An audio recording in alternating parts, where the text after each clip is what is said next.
The special election to replace former Long Island Congressman George Santos has turned into a big-buck slugfest that has taken on national importance. The Point starts right now.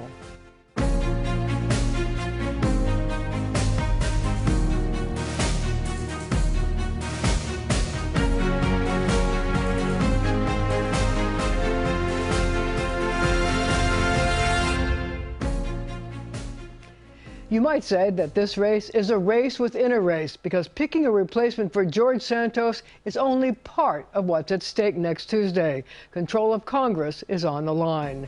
Right now, there are 212 Democrats, 219 Republicans, and 4 vacant seats.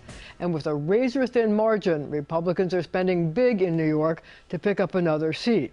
Democrats are also spreading cash around in the hopes of turning the red wave that has engulfed Long Island. Illegal immigrants arriving by the busload. Why?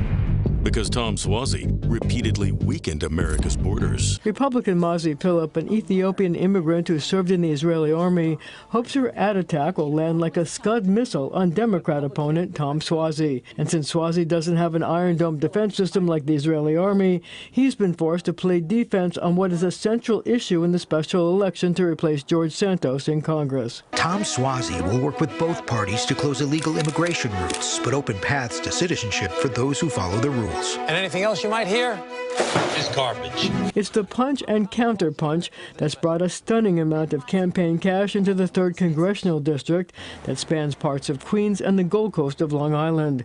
It includes millions raised by outside groups as Republicans seek to preserve their razor-thin margin in the House, and Democrats hope to reverse a string of dramatic losses on Long Island.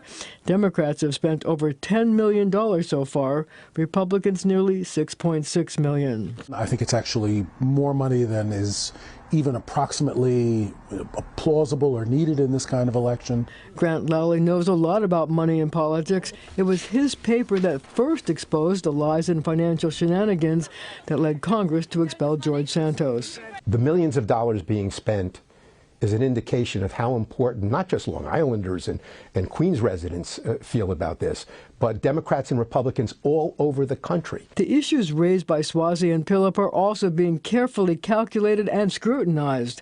Immigration, abortion rights, support for Israel, because the strategies used here could be the strategies adopted in November when control of the House will be on the line.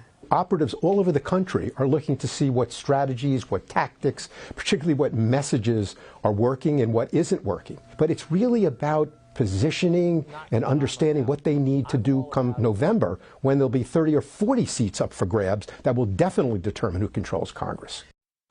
Well, now it's time to meet the candidates. Carolyn Gussoff talked to former Congressman Tom Swazi, who is fighting to take back his House seat. Tom Swazi says there's no shame in being a career politician. In my case, you've got somebody that you know, somebody who's been around, somebody who's got a proven record of getting things done. His motto, let's fix this. What's broken? Everybody's sick and tired of everybody just attacking each other. You can't solve a complicated problem in an environment of fear and anger with everybody just yelling at each other. You have to try and sit down, even if you disagree with people, and find common ground. Tom represents a place you can't find on a map, called Common Ground. Swazi says he's been in search of common ground for 3 decades. Glencoe Village mayor, then county executive, a trained attorney and CPA, he rescued Nassau from near bankruptcy. We've got a $300 million deficit facing this county. And rebuilt the crumbling county seat. Much of our real estate is represented by that building across the way, which is falling apart. But he lost the office to Ed Mangano in a red wave. Elected to 3 terms in Congress, served as vice chair of the Problem Solver Caucus, and led the charge to restore the SALT deduction. I got it through the House 3 times. They couldn't get it through the Senate, therefore it didn't get to the president's desk. But if I go back, I'll get it done. He then ran for governor on a tough on crime platform. The governor says she cares about crime, she wants to address crime, but she does nothing to fix bail reform. The rest is history. In the wake of the Santos debacle, Swazi says he offers concrete ideas, working across party lines as a moderate, pro-reproductive rights, common sense gun safety. In ad wars, opponent Mazy Pilip paints him as a radical. In this heap of mailings that you voted to defund the police, raise middle-class taxes, open the southern border. It's laughable. That's so not what I'm about. I'm all about pro-law enforcement, pro-find solutions, stand up to the far left of my own party and stand up to the far right of the other party. But you have to admit it's your party that is in power during the worst migrant crisis we've ever seen. That's absolutely true. I've actually said to the president, you've got to do more on this. Propose a bipartisan, comprehensive solution. Swazi points to the bipartisan fix he drafted with Peter King and says Republicans are now weaponizing the current proposal. This is the problem with our country, that people would rather spend their time attacking each other. Running against a Jewish former member of the Israel Defense Forces, Swazi touts his unequivocal support of Israel. What we need are strong, outspoken, pro-Israel Democrats that will stand up for Israel and will stand up to the extreme left. And accuses Pilip of ducking debates and parroting GOP talking points. We have to see what the deal is first. We have to see what the deal is. That's the difference between me and my opponent. I'll give you concrete proposals with a record of accomplishment. She's untested, she's unvetted, and she'll make things worse. Jennifer McLogan sat down with relative newcomer to politics, Mazy Pilip. Mazy Pilip was under intense scrutiny even before she stepped into the spotlight. Do you feel like you're the most vetted person in America after the George Santos debacle? Absolutely. They sent at least 3 firms to check everything about me. 3 private background checks and thumbs up for the little-known Nassau County legislator. Now, you remain a registered Democrat. You know, when I came to this country, I registered as a Democrat. That was in 2005. But now Pilip says her views align with the Republican Party, law enforcement, the economy, and securing the border. We spoke with her at Republican headquarters in Westbury, where she shared documents we substantiated. As an Ethiopian Jew, Pilip immigrated to Israel at age 12, later enlisted in the Israeli Defense Forces, then to America after earning 2 college degrees. As an immigrant, although I support immigration and I want immigrants to live the American dream, has to be done correctly. Unvetted migrants coming from the border without any plan in place, without even we know if they are criminals or terrorists. Pilip says she believes in the right to bear arms, but not in automatic assault weapons. She married a Ukrainian-born American medical doctor. They have 7 children. As for abortion... Abortion is a very personal decision. I will never going to force my own belief to any woman. Therefore, I'm not going to support a national abortion ban. Pilip admitted she did not vote between 2016 and 2020, but says since then she has been immersed in politics and in volunteering for nonprofits in Great Neck, where she lives. As an advocate for the Ethiopian-Israeli community, for Israel at Heart, a group seeking to improve that nation's image, appointed to the Great Neck Architectural Review Board, and in 2021 elected to the Nassau legislature. You owed and later repaid the IRS up to $250,000 last year. Yes, it was I think around 180. Nothing to hide. It was paid already. But part of being transparent. Pilip made revisions in her initial House financial disclosure, attributed to an honest mistake. Now going full-throated in her support for Israel versus Hamas. They are the one who start the war. War is ugly and unfortunate, but we need to support our allied nation, which is Israel. The TV ad war has begun, painting both as extremists. Campaigns are investing millions in this pivotal seat. Mazy Pilip is a soldier, a mother, and a fighter. But critics say she's fighting to avoid debates, off-topic questions, and resorting to popular GOP talking points. We're now taking off-topic questions. We just had 2 off-topic questions. We are focusing on our border crisis. Thank you. How do you see your role if elected? To be honest, it's not about me or Swazi. It's about the future of our country, about the future of our children, and we need to do everything in our power to be the voice for the American people. So after meeting the candidates, would it surprise you to know that when they actually met face-to-face for their one and only debate, it was anything but a love fest? My opponent is unvetted and unprepared. We've been down this road before with George Santos. We can't go down this road again. Democrat Tom Swazi drew first blood in his debate with Republican Mazy Pilip, but only because he won the coin toss to speak first. Biden, the squad, and Tom Swazi taking our country to the wrong direction. Though there were many heated exchanges on everything from abortion to immigration to the ability to deduct state and local taxes, the strategy was simple. She tried to hang President Biden around Swazi's neck. He tried to make her the female George Santos.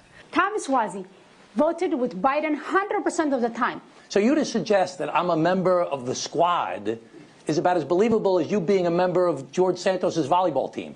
Things got particularly intense when they were asked a question about integrity. Swazi attacked her for agreeing to only one debate. How can you run for Congress in this post-George Santos world and not be completely transparent? The voters knows who I am. They know I'm not a politician. I'm not a career politician who talks, no deliver. I'm a person of action. One of the most bitter exchanges was about Swazi's signature issue, the restoration of SALT, the ability to deduct state and local taxes. He promised us he's going to bring SALT deduction back. He failed. So you know the difference between me and you? You are a talker.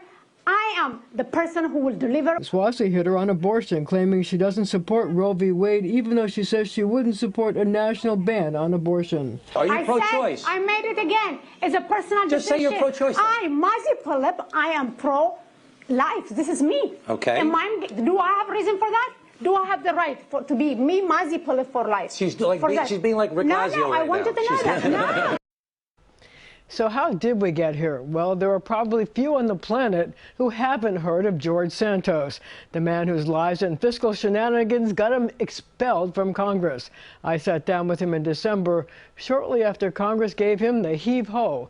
Please enjoy this encore interview. He's now former Congressman George Santos, the sixth person ever expelled from the House of Representatives. So here we are, it's a week since it happened. How do you feel about that? You know, Marcia, the emotions are always up and down, and you go through the highs and lows, the historic value of this, and it's still slowly settling in that I feel like that last week was just not real. It was out of a movie, but I'm okay. I mean, do you feel regret? Do you feel ashamed? Do you feel afraid of the future? I mean, what's going on in your head? So I'm not ashamed of the work I did in the House of Representatives. I feel like everything I stood for, I'm so proud of the legacy I leave behind, even with the short 11-month term that I served. I feel like every vote I took, I can stand by and I can defend, and I'm proud of that. Regrets? Regrets, plenty. Like, there's always regrets, right? Regrets of people that I got involved with throughout the campaign, people that put me in a bad position, and obviously now I have a long road of redemption ahead, and I'm going to work really hard for that. What does redemption look like? Redemption means really acknowledging every mistake that's been made and just really going through the process of putting your head down and accepting it and rebuilding a reputation and trust, and that's important. Do you think you can do that? I think so. I think America is a very forgiving country, and I'm going to work hard for that forgiveness. So do you think that getting expelled was inevitable? I don't know. I didn't think it was going to happen. I didn't have expectations, but I didn't think that my colleagues would have the courage or chutzpah to go ahead and create new precedent, because that's what they did. I joined the ranks of Confederate generals now. But the thing is, that's not exactly a badge of honor, or maybe you think it is. I mean, how do you look at it? I look at it as a badge of honor in the sense of these guys decided to take me and strip me of my due process and expel me. This was the So what you're upset about is that they expelled you before you were convicted? They expelled me before I was given an opportunity to defend myself. So when you took the oath of office, you already knew that reporters were reporting that there were mistakes or falsehoods or untruths in your resume. So did you think that you could get away with it? Did you think that you could serve anyway? Not get away with it, but it's what I did throughout this term. Is I tried to redeem myself, and I did it by doing good work. I was out there, I was doing the work. Look, I left Congress, and I can tell you with, both feet on the ground, before I left, we were able to submit our nominations for military academies, and I got 6 kids into schools. They're going to continue the process because the process goes on, even with me left, because the nomination was made. I can tell you there are colleagues of mine that were scrambling just last week before I was expelled to submit nominations. So we did the work.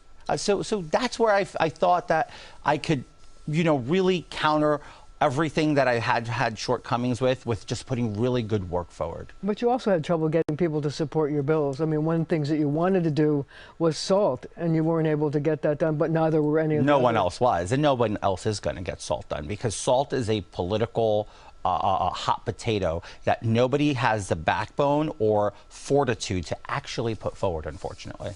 So I've always wondered about one thing.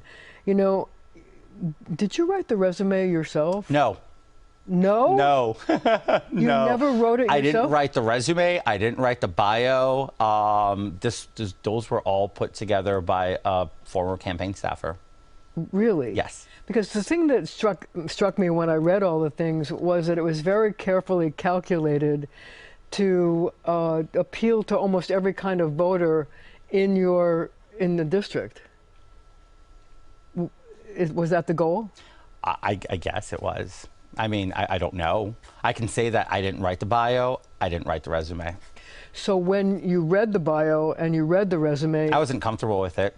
I have plenty of emails pushing back that I didn't feel comfortable or attached to that bio. But they told you this is how you get elected? This is how we move forward. I'm actually astonished. Yeah, I have the emails. But of course, in the essence of justice, I need to wait a few months before we can get to that stuff. But yeah, that's pretty much there. You know, but as we're sitting here, there are Common Cause and some politicians, Senator John Liu, they're actually having a press conference outside your former office to say that there should be new laws that would strengthen candidate disclosure laws. How do you feel about that? I think that's fantastic.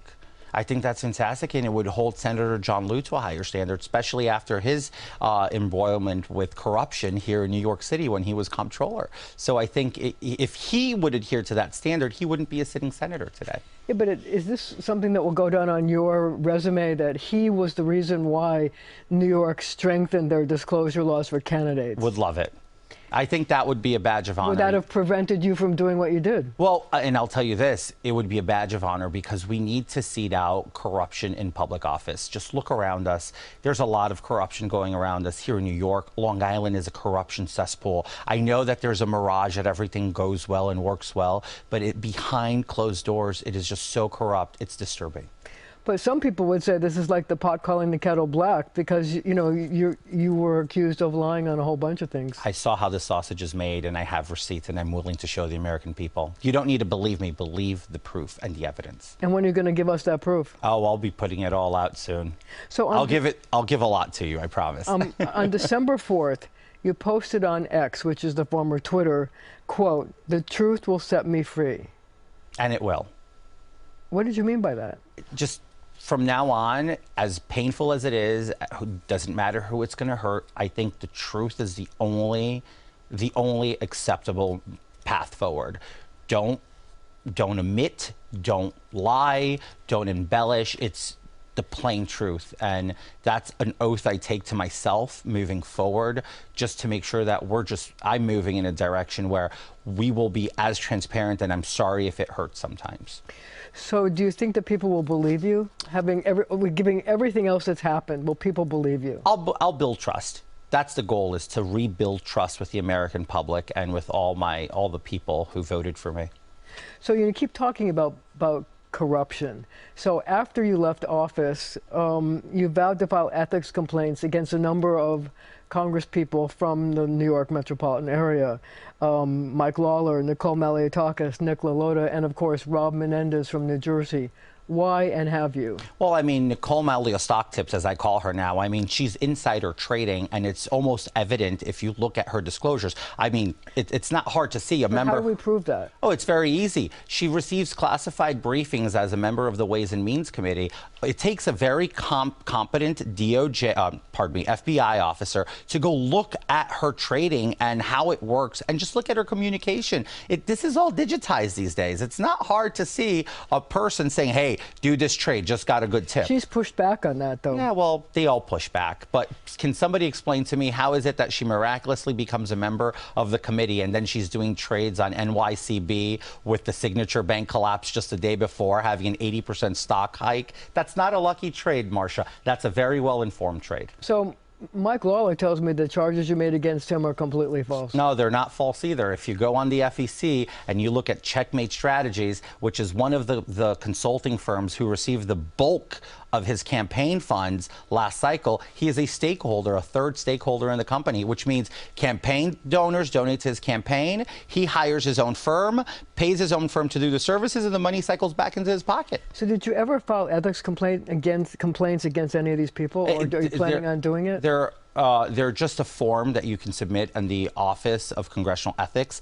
Any American can do it. I started penning them all up. I got caught up with everything else. I will be submitting them most likely tomorrow. It was supposed to be Monday. I didn't follow up on it. I got caught up with a whole lot of stuff. I think everybody have seen. I've been a little busy, but that's all filled out.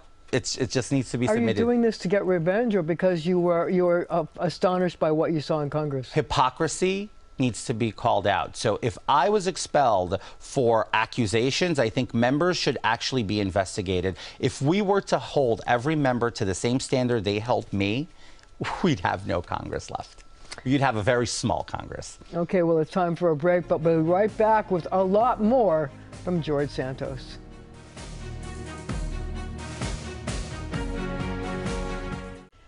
We're back with former Congressman George Santos, who within 4 seconds of leaving office has found a new career on Cameo. What is that about? Look, you know, it's funny. The idea came from a former Kevin McCarthy staffer. He reached out and says, George, you have such a large personality. The people love you. You should just open a Cameo. I'm like, what's a Cameo? So I looked into it. I'm like, oh, that's what that's called. The videos where people send you birthday wishes. I opened it, and I guess. So I think we need to let our viewers see what Cameo really is. So we're going to play some of your Cameo appearances right now. Chris, you sick psycho. You want me to yell at you? Are you out of your mind? Have you not seen me lose my mind enough this year? I want to congratulate you on this milestone of 7 years sober. That's amazing. Look, you're an icon. You're a diva. Keep it up. Keep trying hard. And I'm pretty sure you're going to kill it in your performance. Bye, Adam. Break a leg. I love that you are such a dedicated student at NYU. You know, my not so real MBA. So you have a sort of deprecating humor, but the thing that's amazing about this is that you started out charging, what, $75? For the first 10, yeah. And then it's now $500? Yes. How much money have you made? And are you going to surpass the amount of money you could have made in Congress in a whole year? I can tell you that by the end of this week, that is actually factual. I will have made more money in 7 days than I would have made an entire year in Congress. So we have to tell our viewers that the congressional salary was $174,000 a year. Yes. So you're saying that in a week you will make that salary? Yes, ma'am. I guess you have a lot of legal bills to pay. That's very true. So look, do you know what's the interesting part? The self-deprecating humor. Obviously, I don't mind roasting myself, but if you look and understand the back end, I'm reading a script probably 90% of the time and ad-libbing 10% of the time. So is there any request that you wouldn't accept? I've declined many. There were some very vile Jewish, Israel, pro-Hamas stuff, or people saying like, hey, can you send a message to my friend Bin Laden? He's still really much alive, even though you all, like, just, no, I don't go there. So you're facing very serious federal charges. Yes, I am. Stealing people's identities, using donor credit cards. You pled not guilty. Yes, ma'am. Are you going to try to work a plea deal, or are you going to go to trial? Look, in the essence of everything going on, a plea is not off the table, obviously, at this point. But we just don't know that yet, right? Well, the trial's not until September. Trial's not until September, and a plea is not off the table. So there's obviously conversations taking place, especially after what happened in Congress, and we'll see. Are you afraid of going to jail? I think everybody should be afraid of going to jail. It's not a pretty place, and I definitely want to work very hard to avoid that as best as possible. So what do you think you can offer the feds to prevent yourself from going to jail? I have no idea, Marcia. You're getting emotional. No, I have no idea what I can do. I'm going to negotiate the best I can. And like, what will that? Do you have any idea what they're going to look for? I mean, community service. I mean, if that's what they're offering, I'll do it. You know, happily. But again, I don't know if that's the case. The reality is, it's the unknown. It's the great unknown. Do you think that you would have had a better chance of getting a plea deal had you negotiated it before the expulsion? If you had used that, leaving Congress beforehand, that would have given you a better option in terms of getting the federal government to give you a plea? Well, pundits say that. I don't know. That's true. I think that the DOJ has a lot of integrity, at least in the Eastern District. They've showed a lot of integrity and grace and how they do things. And I think we've gone past that old mentality that people would sacrifice seats for slap on the wrists. So that's just my gut feeling speaking. I will say this, the DOJ has given me a far better treatment than the Ethics Committee in Congress has, an honorable one and one with integrity, which the Ethics Committee lacked integrity. So on X, you said, and I quote, "My community service will be to clean up Congress of its corrupt frauds in a bipartisan way. My road to redemption will be serving the American people." What's your road to redemption? If I can weed out corruption out of Congress, I think that is the best way you can serve the American people. So we can get Congress to actually go back to working for the American people, because right now it's full of people working for self-interest. Just take a look, for example, at what's going on just this past week. The amount of people retiring before their time, or people resigning with knowing what's going to happen with the Republican majority. And corruption exists in both parties. So you went to Washington. You got an inside look at, as you said, how the sausage is made. Did that make you want to continue to serve?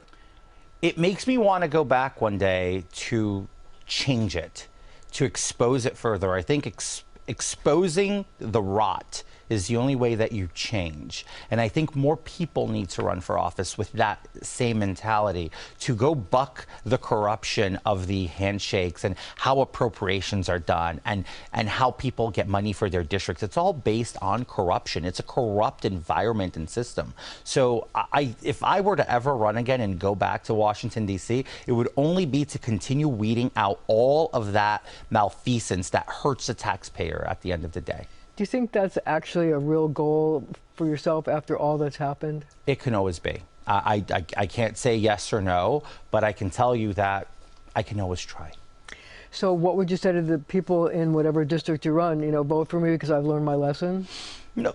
Vote for me, give me a second chance, and look at the record I left when I was there for only 11 months. I'm 35 years old, Marcia. I have a long road ahead of me, so we're talking probably 10 years into the future, at least. So does that mean 10 years you're going to spend some time in jail? Or no, I'm just saying 10 years before to want to even get back on this game. So let me ask you this question. What was the thing that most surprised you when you went to Washington and you found out how things were done? How the sausage was made, in your words? Well, essentially, when I saw lobbyists going into congressional offices and then leaving with a member of Congress to go out for drinks and dinner, and then I see appropriations get appropriated for those verticals the very next week during earmarks and as they're getting awarded, I'm like, those aren't community projects, those are lobbyist projects. That's how the American people is being sold down a river. Did you try telling people that? I did. I did. They must have not liked you. The reporters didn't care in D.C. But what about the elected, the people you had to work with? Did you ever go to people in power and say, of course, this is not right? Of course. And I was told to shut up. And do you think maybe that played a role in their desire to expel you? I don't know. Look, there's conspiracies all over. People say that I was expelled because McCarthy made a play to weaken Johnson. Is that true? I don't know. But that's a rumor in D.C. right now, because he knew he was going to resign, and that I've never had a bad relationship with the former speaker, and I adore the current speaker, so I don't want that to be true, but that's a rumor. So there's a lot of rumors in D.C. The one thing I can tell you is every time I tried to raise red flags on bad behavior and on bad acts, I was told to shut up. And how did you feel about that? Very pissed off. So one last question. Matt Gaetz is there's an ethics investigation into him too. He was one of your supporters. How do you feel that should end up? I think that they're going to weaponize the ethics process, and they're going to use a precedent they created with me and unseat a duly elected member of Congress without a single conviction on charges that the DOJ passed up and saying that there was no there. So you say they shouldn't expel anybody else? It's all retribution. Except for Jamal Bowman, who you want to have expelled. Well, but hold on. But Jamal Bowman admitted to a crime, and then he got a slap on the wrist. Remember, there's 140 people sitting in a D.C. We're going to have to leave it here for now, though, but we have another section. We'll have to leave it right there for now, but our conversation continues with George Santos right after the show on our streaming channel, CBS News New York.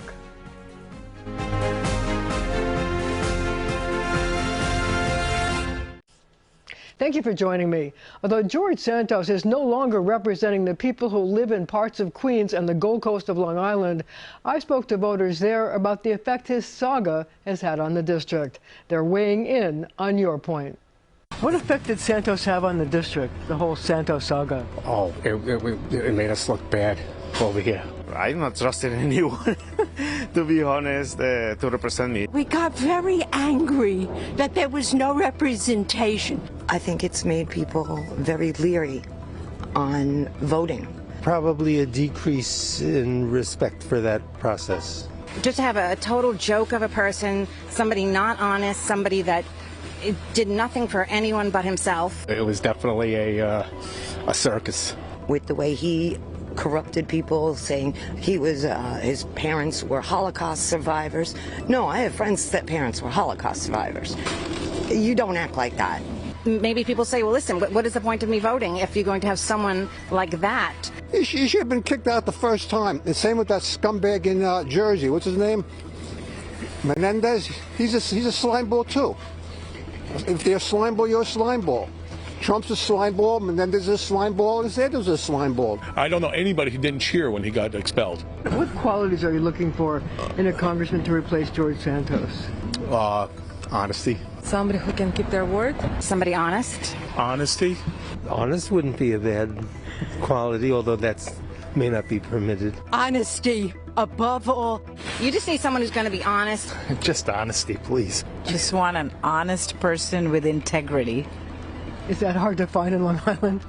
I don't know. I think we just got to find that. Honest, humble, and a person with integrity.